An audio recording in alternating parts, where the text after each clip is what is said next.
As Miss Kimberly Jackson's going to take the stage, and she's going to be doing her presentation called Emergency Lending, the Implications of Helicopter Parenting, so cool, on Millennials, which is our psychological well-being, which she's not this one. Okay, I'll shut up.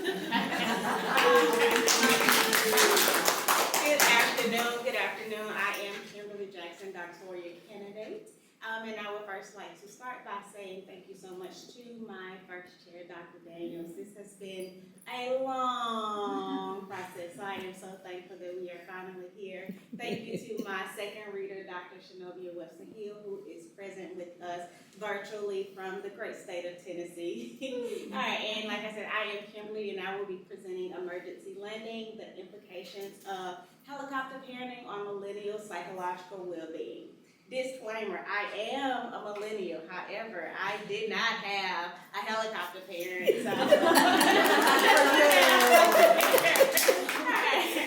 So our agenda for today, we are going to once again talk about helicopter parenting, what it is, and its impact on millennials. And we're going to talk about a proposed treatment program for clinicians so that they are better prepared with helping those millennials who are seeking treatment or who are seeking therapy that have experienced helicopter parenting. So, a disclaimer, my project or my capstone is about millennials, right? Because we are the greatest generation in the entire world. But in order to have a good insight on who we are and how we became the way that we are, it's important to also look at previous generations, right? Because we become how we are and who we are because of the examples we have, so from our parents, grandparents, those things that were passed down for us. So typically millennials are children of Generation X, and then Generation X are children of baby boomers. And so as we go forward, we will continue to look at how things have changed over time and over the generations. So a shift started to take place. So with those baby boomers, that is that World War II age where everyone was out having a great time fighting for our country, right? And so as the men were out fighting, the women started to go out into the field because they had to provide for their children and for the household. So mothers started to go out to the field, and so that was the beginning of what we learned as latchkey children. And so what latchkey children were those children between the ages of elementary up until about 12 that literally had house keys around their necks by strings or ropes or some kind, and they were able to let themselves into the house. So they spent a number of they spent some time alone, unsupervised, because dad was off at war or mom was out in the work field. But then after the war ended, that still was a thing because there started to become an increase in divorces. So moms were out still having to work to provide, and the fathers were no longer in the home. But we saw a shift that took place when the Generation X became parents, and so when those millennials around the year of 1980 started to birth, we saw a shift to helicopter parenting, and so that is where those children were heavily supervised by their parents. And we're going to talk more about helicopter parenting specifically as we go on. But there was a big shift in independence where those latchkey children were able to let themselves in the house, fix a good snack after school, watch TV and cartoons instead of doing their homework. But as millennials growing up, we had our parents, caregivers, babysitters, things there as we were transitioning from after school. So what does the literature say about helicopter parenting? What is a helicopter parenting? A helicopter parent. So it is a term that was first introduced as early as 1969 by child psychiatrist Chaim Gina. And this term was introduced in his book, Teenagers and Parents. And so what he saw was one of his clients that he was working with in session literally said that they had a helicopter parent. They said that my mom hovers over me like a helicopter and I hate it.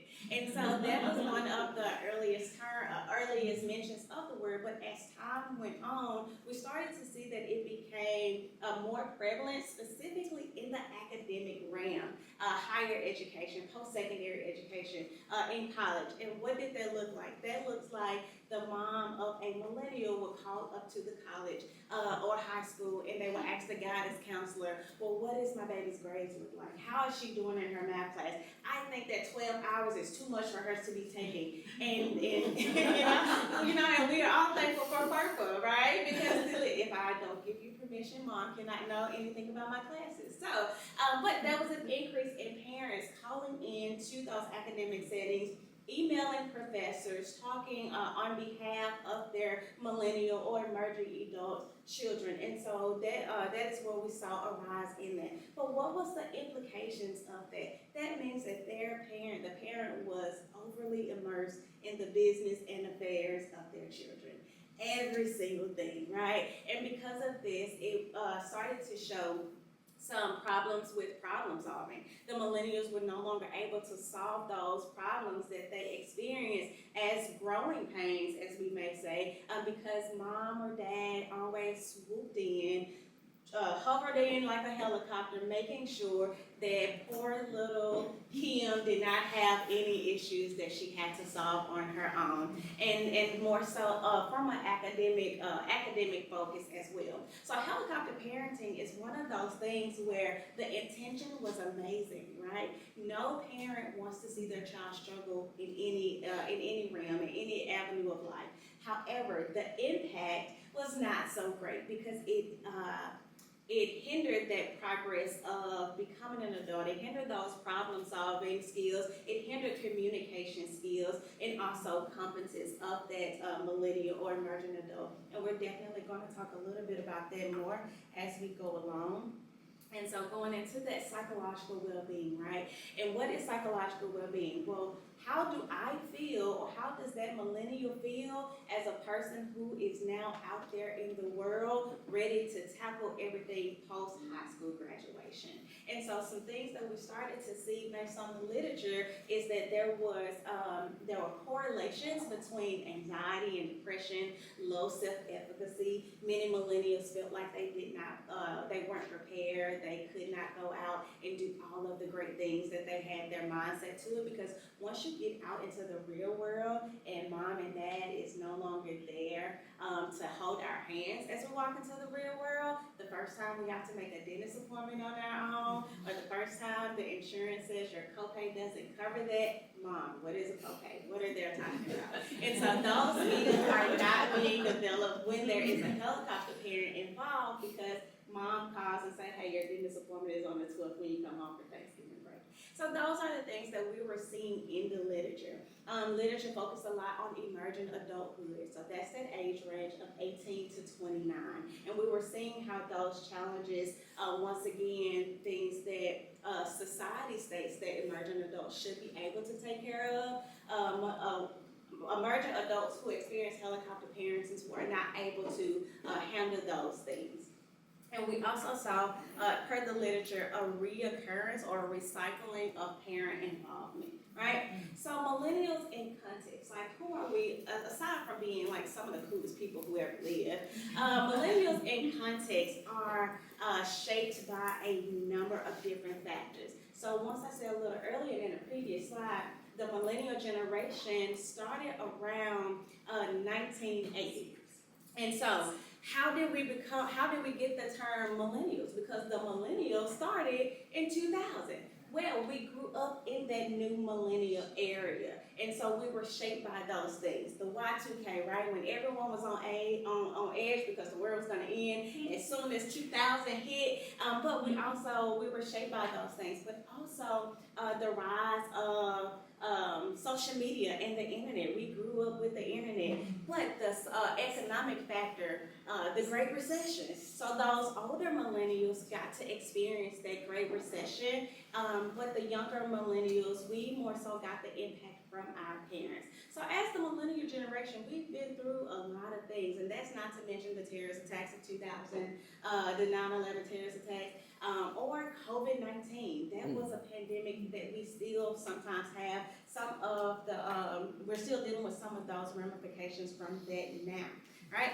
So this program, this practice advance is rooted in two different theories. The main theory is self-determination theory, and that is just stating that as we are growing up, we get our sense of well-being and self-efficacy, the self-efficacy from autonomy, competence, and relatedness. So as a millennial, do I feel like I have an identity? Am I someone who can go out and I have something to go after? Do I have goals beyond what mom said that I should do or what dad said that I should do? Competence. Am I able to call and speak to my insurance because my copay is more than they said that it would be? And then relatedness. Do I fit in with my peers and those who I am seeing worlds across the world via social media? With that, self-determination is a close look at controlled motivation versus autonomous motivation. Am I able to get up, complete my capstone presentation draft, and get it done on my own, or does my capstone sure have to send me an email to say, where is your work? So those are the things that we look at for self-determination. But also this capstone is grounded in attachment theory as well. And so we know we've heard a lot about attachment today. That is very important when it comes to working with individuals in any context. But when it comes to attachment theory in this capstone, it's important to look at it in later years. Because if I don't have that sense of autonomy or relatedness, as if that wasn't developed within me, and then I am not able to have secure attachment when it comes to professional relationships in the workplace, romantic relationships when it's time to start a family, because I don't have the foundation of good attachment because I was not taught that skill or able to cultivate that skill. The gaps in literature, one problem that I ran into a lot is there is not a lot of information out there on the millennial generation specifically. One thing that they do very well in the literature is put us in a bubble with Generation Z. And yes, we are not Generation Z. So being able to have this research is important because it provides a generation-specific intervention for the millennial generation, right? We are that sandwich generation, if we may. A lot of us are still young enough to have our parents around, but old enough to start our own families. So being able to have something that is tailored towards our generation is imperative. And so that's perfect. That is why we are here. My Practice Advanced is a proposed training program for clinicians, right? Mental health professionals. And for those, it is those licensed professional counselors, those licensed clinical social workers. And it is to advance, it is to look at the rising mental health concerns, right? That's so sad. Those rising mental health concerns, to be able to have a generation, have empirical, an empirical framework that has been proven to work in those therapeutic sessions when addressing these issues.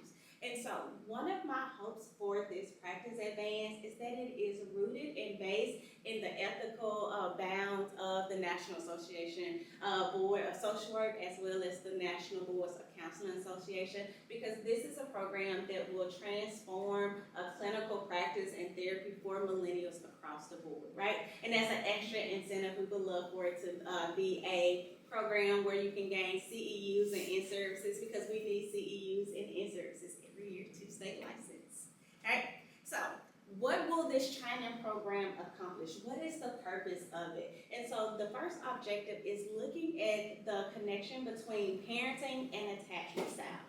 Now, why is this important? Because our parents are our first teachers. Our caregivers are our first teachers. And so being able for the clinician to sit down in those sessions, in those intake sessions, and to have those conversations, and to know what it is that they are listening to that client sometimes may not say. And so that may look like, my parents failed me. If you are a clinician and you are sitting with the client or potential client, and they're going over psychosocial history, and then they will say, well, my parents failed me. They were all of the colorful things that we come up with when we are talking about our experiences with our parents. And so as a clinician, the goal will be for them to understand how the attachment and that attachment with their parents and how their current attachment style, how that is guiding the way that they are navigating life and how that connects with their current mental health concerns or issues that they are having. So, with the second objective, it is looking at the lifelong impact of helicopter parenting. So how has my parenting experience, how has experiencing a helicopter parenting, what impact does that have on me as a 32, 33, 34-year-old? And so that may look like the client, the therapist or the clinician will be able to know to listen for words, phrases, or sometimes things unspoken as I'm behind when I look at my peers. I'm 32 when I don't have the house, the car, the kids. I'm still working on my degree. Being able to hear those things could be quote unquote trigger words for the therapist so that they know that it is time to dive a little bit deeper into what is going on. Our third training objective is looking at those maladaptive indicators. So what symptoms are showing up right now with this millennial or this client, and what brings them into therapy? And so a lot of times it is that anxiety, that depression, that poor social and emotional regulation, not being able to have successful relationships. And so being able to understand what those problems are, the clinician with this training program, the hopes will be to tie it back in into how did helicopter parenting or how did the experience of a helicopter parent get us to this point here. Now, to my favorite part, for our evidence-based practice intervention. I am a CBT nerd. I love all things CBT. And I was a little sad when I heard Tracy say the 12-step program. I love your 12-step CBT program. So one of the proposed, and that's one thing that I also love about therapy. There is no cookie cutter, no one-step approach. It is something for everyone, right? And so one of the proposed clinical interventions is cognitive behavior therapy. So being able to get in and to challenge those thoughts and to change them. The very first trigger phrase that I mentioned is, my parents failed me. And so with CBT, in order to challenge that and restructure that, we will say, all right, well, did your parents fail you, or did you not learn this particular skill? So did you not learn how to call and advocate for yourself when you feel like that your doctor's office is charging you more? Maybe I have some beef with my doctors right now. I don't know why. So being able to reframe those challenges, right? But then there is dialectic behavior therapy. And so with dialectic behavior therapy, what sets that apart is two things can be true at the same time. And so it can be, with our second example, is I feel behind in comparison to my peers. Well, two things can be true. You could be a little bit behind the curve of your peers. However, you are not a failure. You are not doing anything wrong, but there is still, you can still improve, right? The timeline with DBT is being able to learn those interpersonal skills. So communication, learning to acknowledge what is currently going on, but also acknowledging the fact that things can change as well. And then acceptance and commitment therapy. That is one where that difference is you accept what your reality is. However, you make those goals, you make a commitment to make an action. And so with going for, with the example within the school system, right? If you receive some negative feedback on a paper that you submit, with acceptance and commitment therapy, the clinician will talk with that client about, okay, so this was not your best work. That is okay, but what can you do differently next time? And that commitment action may look like, I will start on my paper before the day that it is due. Or I will make an appointment with the library in order to go over some writing tips, right? Y'all see how my academic journal was here at university. So those are just some proposed interventions for the training program. But now that we talked about the interventions, how do you know what intervention is the correct one to use? And that is where the assessments come into play, and they are so important, right? I don't know if you've ever had a stomach ache and then you go and put Neosporin on your knee, right? No. You're treating the wrong problem. But that's where assessment tools come into play. Having assessments such as helicopter parenting instrument, the ACEs score, or attachment assessments lets you know, it gives the clinician an idea of what their presenting problem is, or sometimes what is the problem that has not been identified yet, so that they can know exactly how to go in and treat that, or what is the perfect modality to use, because every modality is not appropriate for everyone, right? Implications and conclusions. So what do we know? We have this amazing information, right? We know some of the problems that millennials are facing when it comes to how we were parented, and some of the things that interrupts our psychological well-being as we are growing up. So what do we do now? Why is this program important? It is because, one, it is a generation-specific intervention that is tailored to understanding our unique experience. Millennial generation as a whole is already resilient because we've overcome so much. However, there's a lot of things that are starting to become uncovered, so we can know what is most important. But this also has the potential to shape the future as an intergenerational assessment or intervention, because like I said a little earlier, we are that sandwich generation, right? So if we are improving our mental health and well-being based on participating or with using this training program, then we are also shifting those generations that's coming before us, so that our children and our children's children will not experience some of the same things that we have. And so, with that being said, thank you so much.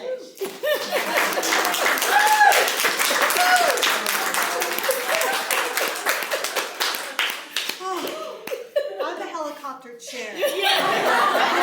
I totally own it. I'm relieved, and what a great job, Dr. Jackson. So, but I do have a question for you, and I'll open it up to the floor with. Two questions. You are not a helicopter-raised child, and you are also an amazing millennial. What made you choose this topic? How did you find this way into this really cool concept of helicopter parenting? So initially, I was going in a different direction when looking at parenting, the impact of parenting. So I was looking more so at childhood emotional neglect. And as I began to read the literature, I started to see a lot about the terms of like over-parenting, over-involvement, but then my wheels started to connect, and I noticed that a lot of things that I would see online, or even with some of the experiences of people that I know, friends, family, that things were starting to make a connection. And so the deeper that I dive into it, I realized that, one, hey, there's a thing called helicopter parenting, and there are a lot of millennials who have this experience.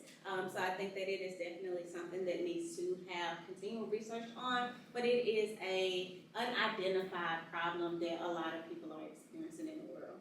Beautiful, and it leads me to my final question for you. I'll make it easy as much as I can. So if you could take this amazing training idea of yours and posit it out there in the community, because of millennials are your target, really, recipients to this training, which would be those working with them, where would be your ideal place to start? My ideal place to start would be,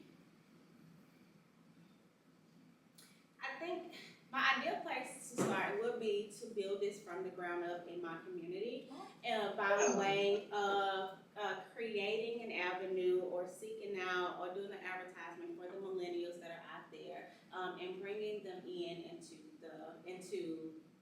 the experience, into the clinician. So my network of licensed clinical social workers is very wide. And so being able to get with some of my colleagues who are clinical social workers, getting them this information and being able to, assess to see who would be interested in bringing them in to get that basis of the effectiveness of it. But then as we go from there, I would love to see this being implemented in those foundation level, entry level college classes. So maybe at community colleges or university, as something that can be implemented in those university counseling centers. And so, because that's where the bulk of the millennials are, those emerging adults. So having this start there, and kind of grow out as we expand as we grow out. Wonderful. And I believe your second chair, Dr. Webster Hill, you can still hear us, I hope. And I'll I let you. can, yes. I can hear you now, yes. I know, hopefully you could see the presentation. I realize you might not have been able to see Kimberly. Okay. I'll leave you, do you have any questions for Dr. Jackson? I do have a question. First of all, congratulations and wonderful job. My question for you is, I know that millennials tend to get a horrible rap with the namesake. What would you want two questions actually. What would you want individuals to understand about the impact of parenting on millennials and how it affects their interaction on day to day? And then secondly, what was one of the things that surprised you the most to learn about helicopter parenting? So the very first one, what I would want for individuals to understand is one of my favorite theories that I did not incorporate into the paper is social learning theory. We learn based on what we see and what we are taught. And one thing that I would love one point of that I would love to get everyone to understand is that sometimes it's not necessarily the things that we say that everyone learns from. It's those actions that speaks louder. The old time saying, do as I say and not as I do. But if your actions are contrary to the words that you speak, that is what everyone picks up on at any age in life.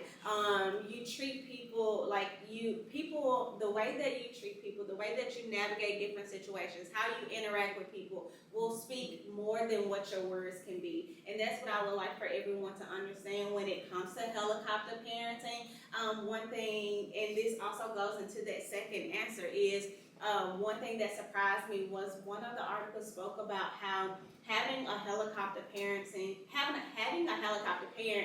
parents often unintentionally give off the thought or the impression that the child is not capable of doing those things. And so being able to know that if every time Kim has a problem and Kim calls mommy and mommy swoops in, or even before I have an opportunity to call mommy, she jumps in and she solves all of those problems. Initially, yes, in that moment, the person, the adolescent, myself, may not experience any discomfort or distress, but as time goes on, I am gaining that distress because I'm not developing the tools to be a successful adult. And so when it's time to be a successful adult, whether in the community, at work, at school, I don't have the tools that I need in order to accomplish those things. And so I really want everyone to understand is that sometimes it's okay to be a little hands-off, safely allow the child to jump off of the sidewalk onto the street, and if a Band-Aid is needed, be there to provide the Band-Aid after the fact instead of swooping in as a helicopter picking them up from the sidewalk. Absolutely. Great job. Thank you.